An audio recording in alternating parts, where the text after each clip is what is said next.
We're nearing the end of the off season, which means it's time to take the annual front office confidence survey. You're listening to the Locked On Leafs podcast, part of the Locked On Podcast Network. It's your team every day.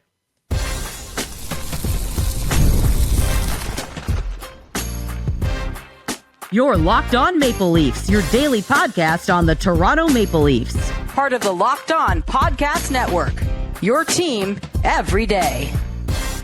Hello and welcome into the Locked On Leafs podcast, a daily Maple Leaf-centric podcast hosted by myself, Mike DiStefano, and my co-host, Dave Morassutti. Today's episode is brought to you by FanDuel. Join all the action on FanDuel.com to play daily dingers and make your free pick on who's hitting a home run this MLB season. What's going on, Dave? How we feeling on a Friday? Not too bad. Argos finally returned home, and was in the tunnel going towards the press box. All of a sudden, I hear a guy say, "Dave." So a fan of the show, Bennett. Shout out. Oh, Bennett, fan of Locked On Leafs. Want to say hello? Shout out, Bennett. Everyone was wondering where you were.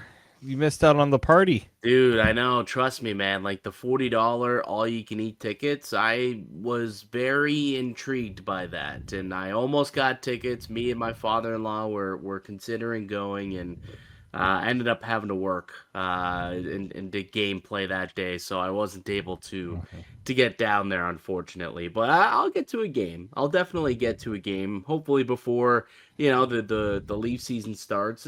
It's nice that they're back. Sounds like it went off without a hitch, and really good game, right down to the wire. Good game for the Argos. What would you say is the confidence you have in Pinball Clemens and the Argos when it comes to the front office over there? You got high confidence in the Argonauts or what? I mean, they're one of the few Toronto teams that wins championships. So. This is true. Now there's only 9 teams in the league, so It's a lot easier to win championships at that point. But yeah, they're filling up the cabinets over there at BMO, unlike other teams around the league. The Scotiabank Arena teams. Yes, I know the Raptors won 2019, but it's that NBA championship is looking a little lonely without a Stanley Cup there. It is. It really is. And you look around the league and you look around the city, and the Maple Leafs, obviously the longest drought of not winning. The Raptors, you mentioned it, won in 2019. The Argos won it just a couple of years ago. And obviously you're looking at the Blue Jays. They had their back-to-back World Series in 92, 93. And you got to go all the way back to 1967, the last time the Maple Leafs won the Stanley Cup. Neither of us were even a thought. We're getting to a point where a lot of people who listen to this podcast weren't even a thought. That's how long it's been since the Maple Leafs have won a Stanley Cup. Comment down below if you were alive to see the Maple Leafs win the last Stanley Cup. I'm curious how many of our listeners and viewers, were alive when the Leafs last paraded with Lord Stanley. But I think today's episode maybe will show whether or not they're on the right track to end the drought at some point, because it is time to take the annual front office confidence survey that the Athletic puts out each and every year, and we like to do this on the show and on the podcast. And it's interesting because it's a new regime, right? It's the first time that we've had a brand new regime. Like, okay, a couple of years ago we got to do it when they swapped out GMs, but Brendan Shanahan was still there, right? So it wasn't as different, right? You still had the Shana plan, just a tiny tweak to bring in a new general manager when Brad Treliving took over at general manager. Now you've got a completely different situation going on in the Chundine era, as it's now being dubbed, with Matt Sundin and John Chayka leading the things here in Toronto. So let's see where our confidence is at with this group. And I think we're going to be pleasantly surprised, just because of where we were at with this John Chayka hiring on May 4th when it was made, and maybe where we sit with our confidence in him today, I think is going to be drastically different. But let's get to it. Let's not waste any more time. let's get to the confidence ranking. I will pull it up, and we'll start it off with question number 1, Dave. On a scale of 1 to 5, how confident are we in the front office in the following categories? And the first category is roster building. On a scale of 1 to 5, Dave, where are we at with this team's roster building? I would be at like around 3 or 4. Yeah, yeah, I'm The gonna blue go line still 3. like they've made big changes. It's just the blue line to me is the one area that they just haven't been able to really address. Yeah, it's also still very early in the Yeah. Chayka Sundin era where, they haven't completely been able to strip down the former Leafs team. Like they've done what they could to supplement what's there, but they haven't necessarily built their own roster. Now the core was kind of already in place, and they've just got to find those supplemental pieces and build a blue line. Um, but I think they still, to your point, need a couple more, big boys on the back end, a couple more top 4 guys, maybe inject a bit more youth into that blue line where everyone's seemingly on the wrong side of 30 at this point, aside from Emil Andre.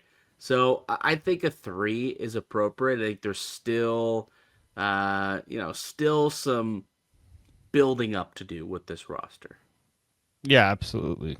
Yeah. Cap management. How do we feel about John Chayka's cap management so far in his early tenure? I mean, it has the cap space they had went away very quickly. Yes, it did. I know that they are also accounted for the Max Domi injury, and that's going to probably be an LTIR situation. But they gave out some hefty contracts to guys that generally you would think not garner that type of dollar figure, right? The Colton Sissons deal is a little hefty, right, for a guy who's a bottom 6 player and things like that. I would say probably again like almost like a 3 for me. It's not like they're using the cap. I mean, it's also they didn't make like the Sergei Bobrovsky deal. It's a bit of a high amount for goalie his age, but obviously you're getting a starting goaltender. Those don't come cheap. So I like they have cap space to work with. They can make some moves to get caps around. He inherited a lot of the deals that are already there, so it's not like he had a great amount of money to work with also. So There was quite a bit of money there. It was he quite a had bit of cap money there. space because of the Yeah. cap going up, but it's not like when you want to go and make your big splashes, it's like, well, we already made our big splashes with the guys that we already have, right? You've already got your Matthews, you got your Nylanders, Nyes, Tavares. Well, Tavares is not a big ticket, right? But like the Radish one, I thought that was a pretty good deal for what he is as well. Good value there. So, but like, there's some deals that I really liked, like those ones, like the Radish deals and things like that. But then some of the ones, it's just like, he probably could have gone a little less on that to help give a little bit of breathing room. So here are all the contracts that he signed on July 1st, or all the free agent contracts at least that he has signed with the Maple Leafs so far. Stop me when you're like super excited about one where you think, okay, he did really well here, all right? Troy Stetcher, 2 years, 1.35 million. That's a fair deal. Fair deal. Brandon Duhaime, 3 years, 2.6. Teddy Bluger, 2.5. Colton Sissons, 4.25 million per season. Not great. Sergei Bobrovsky, 3 years, 7 million. You don't love the term there, right? Don't love the term. Jack Roslovic, 2 years, 4 million. We'll see what Jack Roslovic becomes. Yeah. And then he ended up getting Emil Andre signed before arbitration 2 years, 1.55 million. I think that could turn out to be a decent deal. Yeah. But there's far more contracts that I think we Aren't as are. much of a fan of. Yeah, so for that reason, I feel as though when you look at cap management, and you said it right off the bat, I mean, this guy started off with a lot of money. He had almost, what, 25, $28 million in cap space, and it quickly evaporated. Why is that? Well, because he spent, what, $16 million on like Brandon Duhaime, Teddy Bluger, Jack Roslovic, and Colton Sissons. Like like guy spent about $13 million on those 4 players. Yeah, that's not the best way to spend your money. No. I get it, like they need to build out their bottom 6, but just seems like a lot of money to spend on fourth liners. So I don't know. It's still a little early again. It's only one off season, but if I hope that there's a little bit more shrewdness in his signings, especially for bottom end of the roster guys. So I almost feel like a 2 is where I'm at with cap management so far. Good with that? Yeah. All right. So we will put number 2 for cap management. All right, we'll take a break. We'll come back. We'll get to drafting and developing, trading, free agency, and the overall team vision of the John Chayka Maple Leafs. So we'll continue the survey on the other side. I'm Mike DiStefano with Dave Morassutti. You're listening to the Locked On Leafs podcast, part of the Locked On Podcast Network. It's your team every day. The Locked On Leafs podcast is brought to you by FanDuel. Baseball fans, if you think you know who's going to hit a homer today, FanDuel is giving you a free chance to call your shot with daily dingers. It's easy to play. Just make your free pick of who you think is going to hit a home run in today's games. If you're right, you'll receive a profit boost on your next bet for a chance at extra winnings. And best of all, you can make a free pick every single day throughout the rest of the MLB season. Daily Dingers is another fun way to stay engaged with every day's games, whether you're following your favorite team or keeping an eye on matchups across the league. Every game has someone capable of going deep. Now you get the chance to make your prediction before first pitch. Sometimes it's a hitter who's been on a hot streak, a favorable pitching matchup, or even a ballpark that tends to give up home runs. Those are always the first things I look at before making my daily dingers selection. So are you ready to play your game today? Join all the action at FanDuel.com. That's FanDuel.com to play daily dingers and make your free pick on who's hitting a homer. Play ball and swing for the fences with FanDuel, an official partner of the MLB. Welcome back into the Locked On Leafs podcast. Mike DiStefano and Dave Morassutti with you. We are continuing the Athletics annual front office survey, and so far we have gone through a couple of them. We've done the roster building and the cap management, and now how confident are we in this team's ability to draft and develop? This one's going to be difficult only because obviously it's a brand new era. John Chayka has only led one draft. Judd Brackett has only led one draft. And they brought in quite literally like a brand new scouting staff as well. Like they let go of a lot of guys from the old tenure. Gone is Mark Leach and his, a couple of new guys. So we don't know a whole lot about how the drafting and developing of this team will, kind of go about itself moving forward. So I don't know if we can necessarily give a proper one here, but they made the right pick at number 1. they made the right pick at number 1, so we can give them a little bit of credit for how they drafted. They got the right selection with Gavin McKenna. I think that, Alexander Bilecki seemed to be a player that a lot of people were quite high on when they took him in the second round. Ethan McKenzie was another one. Like overall, we think back to the draft that the Maple Leafs did have, and there was a lot of praise about it.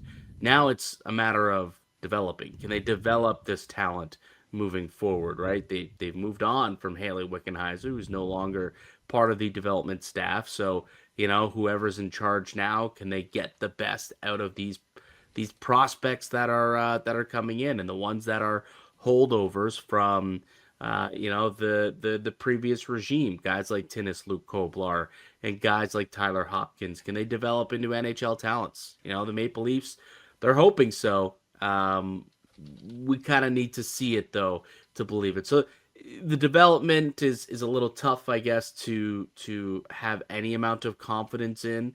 Neither good nor bad, just because we don't know yet. It's a brand new regime, but I think they drafted very well this year. So I don't know. I guess for that reason, you could just smack it in the middle, and it's a wait and see. Give them a 3. Yeah, I would say so. Yeah. All right. So we'll give him a 3 for drafting and developing. Trading. Where are you at with trading? Where's your confidence level with John Chayka's ability to trade? Scale of 1 to 5. He's only made a couple of trades. He made the Joseph Wold trade where Yeah. initially we're just like, eh. Then we saw the vision behind that, and we're like, okay, we can kind of see it. He somehow got Ottawa to take Sam Urson, which is like an A+ move in my books. He has actually surprisingly made 1, 2, 3, 4, 5, 6, 7 trades. He's made 7 trades so far. He got rid of Brandon Carlo. That was one. That was a nice little move. He got rid of Nick Robertson. That one I felt okay. I can understand why it was time to move on, but I felt maybe a little light on the return. Yeah, they got a future 4th round pick in return for Nick Robertson. Yeah. I thought the Nick Paul trade was a pretty savvy one. Mm-hmm. He used Dennis Hildeby was going to be the third goalie, maybe waiver, right? And yeah, he threw in a 3rd round pick in there, but like, I'd rather make that deal to get a Nick Paul than keep Dennis Hildeby around it, right? Like, I felt like that was a good use of that asset. Mm-hmm. And I mean, the Radish, technically that was a trade signing. I thought that was, getting ahead of the game there. I thought that was a pretty like decent move.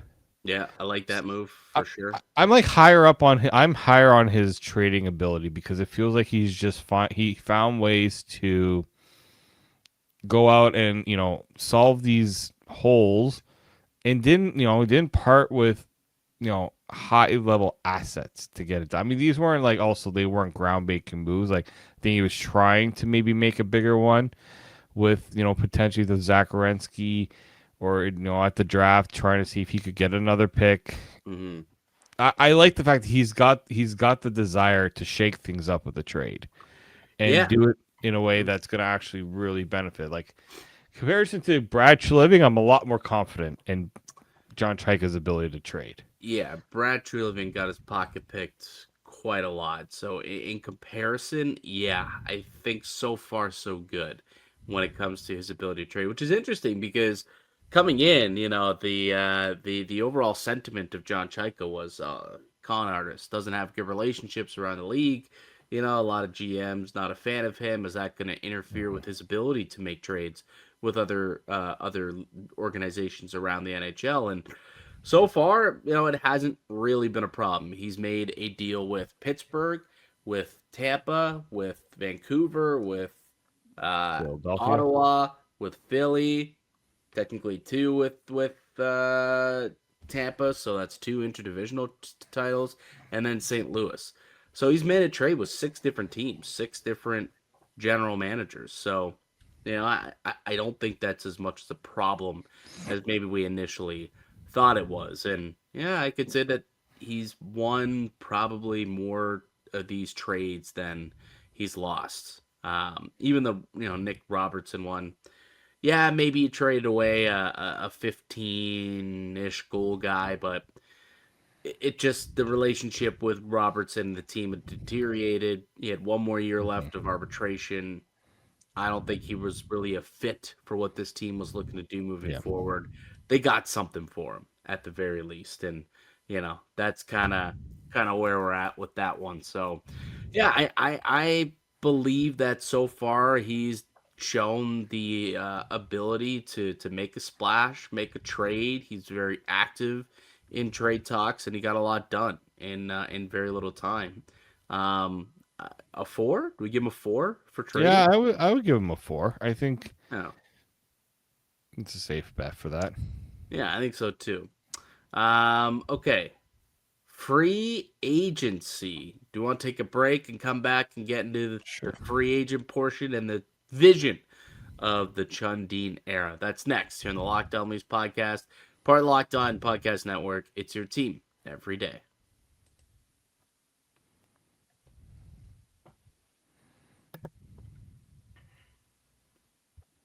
Welcome back into the Locked On Leafs podcast. Mike DiStefano and Dave Morassutti with you, as we are each and every weekday, Monday, Wednesday, and Friday for the duration of the summer. We'll be back to 5 days a week once we get back to training camp in about a month's time. So we've been going over the Athletics confidence survey for the Toronto Maple Leafs and John Chayka and the new era that is here for Toronto. And so far, yeah, I think so good. So far, so good. And it's funny because you go back to May 4th and this very podcast, Dave, there wasn't a lot of confidence in the selection of John Chayka as general manager of the Toronto Maple Leafs, especially when there was no president who was appointed above him to kind of keep him in check. Obviously, Sundin is, in the mix as well. Maybe is somewhat keeping him in line. I don't know. But so far, so good. And I think we've both been pleasantly surprised. And I'd imagine a lot of Leafs Nation has been pleasantly surprised with his first summer at the helm of the Toronto Maple Leafs. Yeah, I mean, I was talking with some people. It's just the aura is so different, right? Yeah. What it was with after the season with Treliving here, it was not. It was like the future was not looking great. No. A lot of people are just like They're ready to pull the plug. Trade Matthews, trade Nylander, Yep. trade Nyes, blow it all up. rebuild. Like, that's where things were. And Yeah. now it's like, okay, they won the draft lottery. They made a couple of shrewd trades. They bring in Radish. They've brought in Coach. a new coach, a new goaltender. It's interesting. So we'll see kind of how it all plays out. You got to play the games, right? On paper, it all looks nice. Let's hope that it looks even better in once they get onto the ice. All right, so we got 2 more categories on the Athletics survey that we have to get to. We've got free agency and we've got vision. So we'll start with free agency. How confident are you in the team's ability to perform in free agency, Dave? Yeah,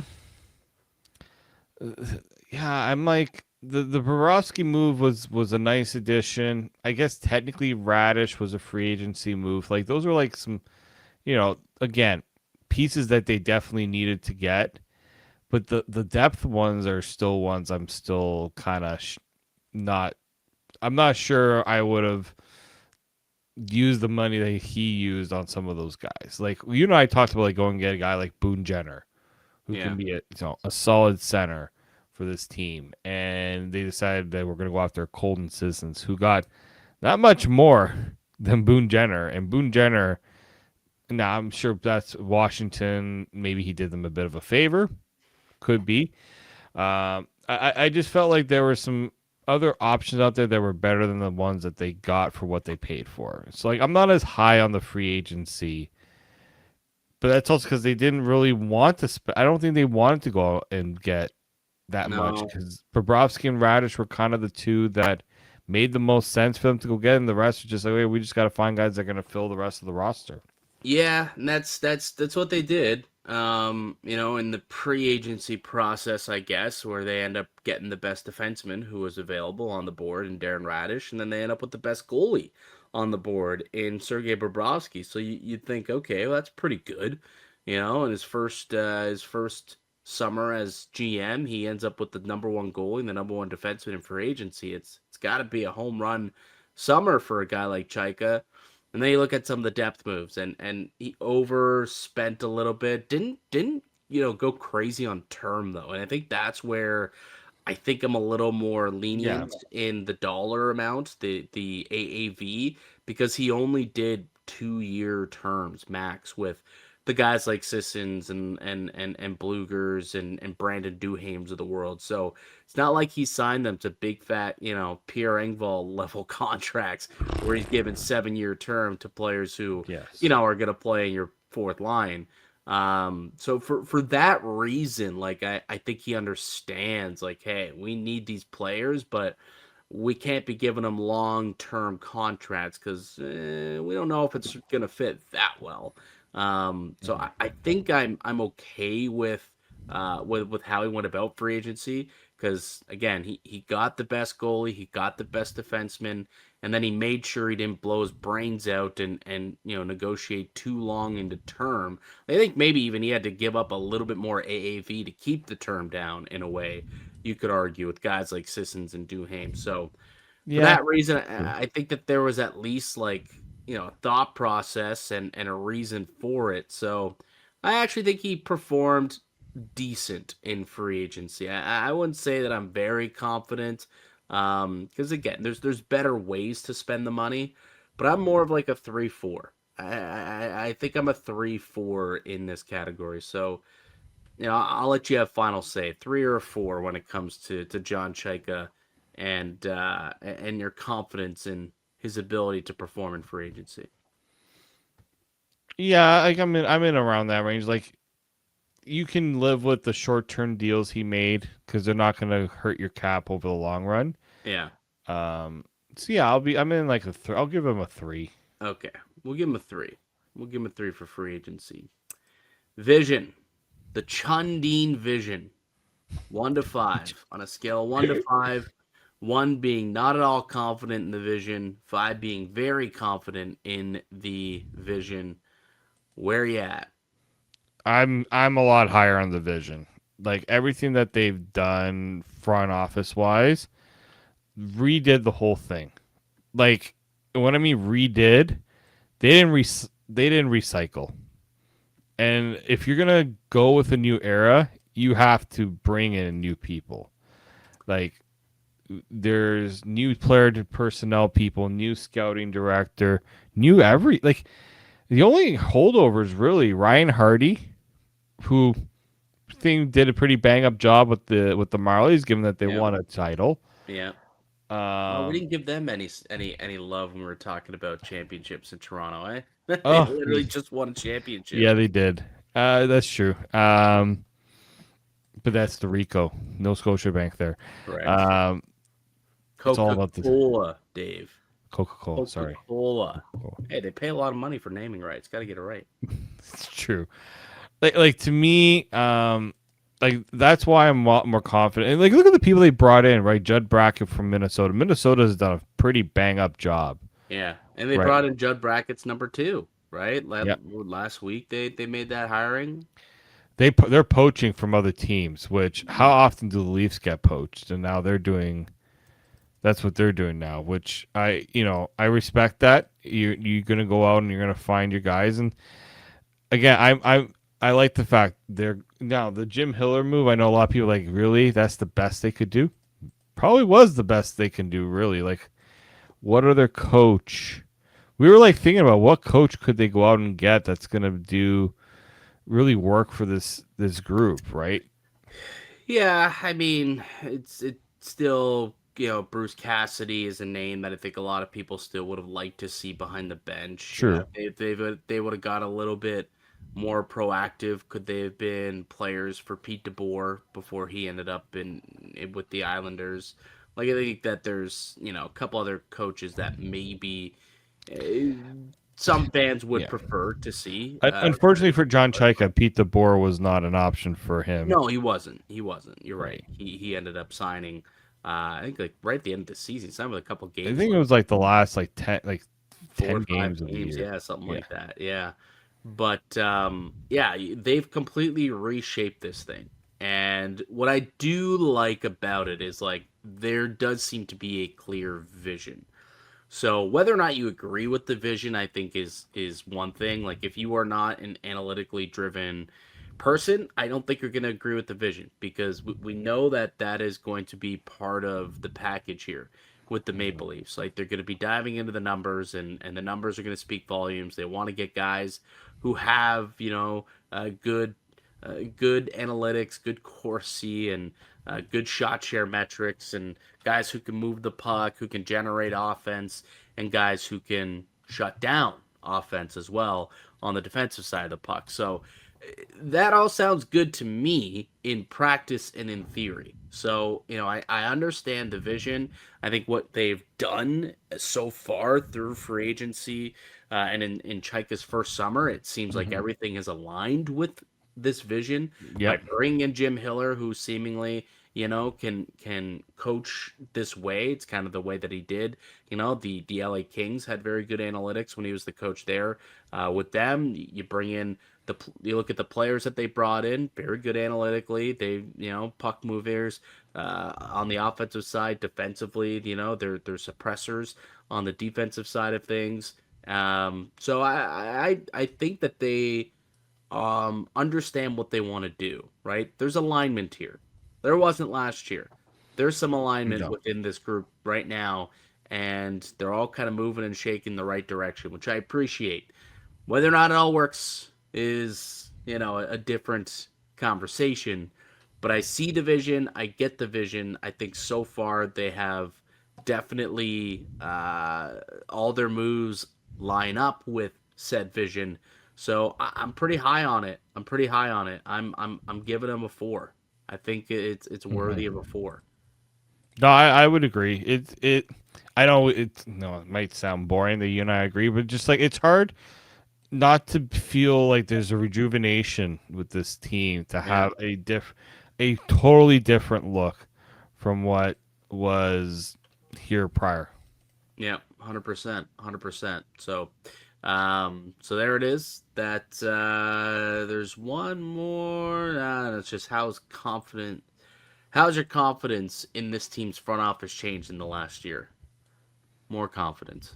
Yeah. Far more confident. And then I don't know if there's any, if you have any personal comments. What's the best decision made by this front office so far? Okay, I think we can answer that one.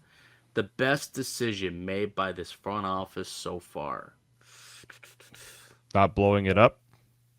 Not blowing it up? That's the best you think?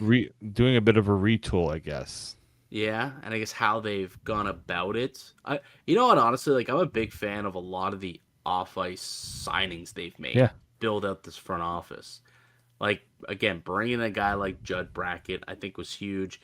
They just announced yesterday, officially announced that they brought in, what was his name? We talked about it the other day, the strength and conditioning coach. Oh, Andy O'Brien. But not just like him. No. A whole new medical staff. Yeah, a new department, a sports science department that they're bringing in.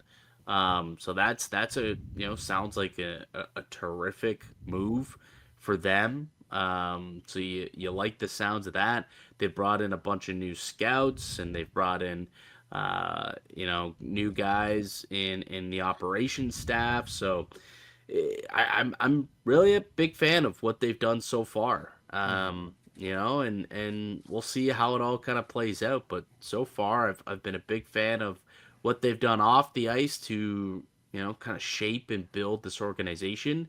And obviously a big fan of a couple of moves that they've made on the ice as well to reshape this organization. But I think what's the best decision made by the front office? I think we kind of buried the lead there. Taking Gavin McKenna at number 1. Not overthinking it and just take the guy. Yeah, at number 1. You've got Gavin. They didn't overthink it. That's the answer. Whoops. What was the worst decision made by the front office? What do you think? Worst decision. Worst decision made? Yeah. Yeah, some people letting Haley Wickenheiser go. They didn't. Yeah. That was a pretty unpopular move. It was. Letting Wick go could definitely be an unpopular move. I think we could probably say that. That's definitely the most controversial move that they've made. Yeah. Possibly like, going over $4 million for Colton Sissons. Like that's just a lot of money for bottom six player. That could be considered one of them, but I think letting Wickenheiser go would be considered the worst move that they've made. All right, submitted. All right, we have submitted our NHL front office confidence survey for the 2026 Maple Leafs, the summer of 2026. So there it is, Dave. There it is. Yeah, I think overall pretty positive stuff for the first summer of John Chayka's tenure as general manager and the Chundeen era of the Maple Leafs. All right, that'll do it for us here today on the podcast. I'd like to thank you all for listening and supporting the show. You can subscribe to the Locked On Leafs podcast on all platforms and receive daily Leafs content. Follow myself on Twitter at Mickey_Canuck. Follow Dave at D_Morassutti, and follow the show as well at Locked On Leafs. We'll be back with another episode for you guys on Monday. Until then, keep it locked right here on Locked On Leafs.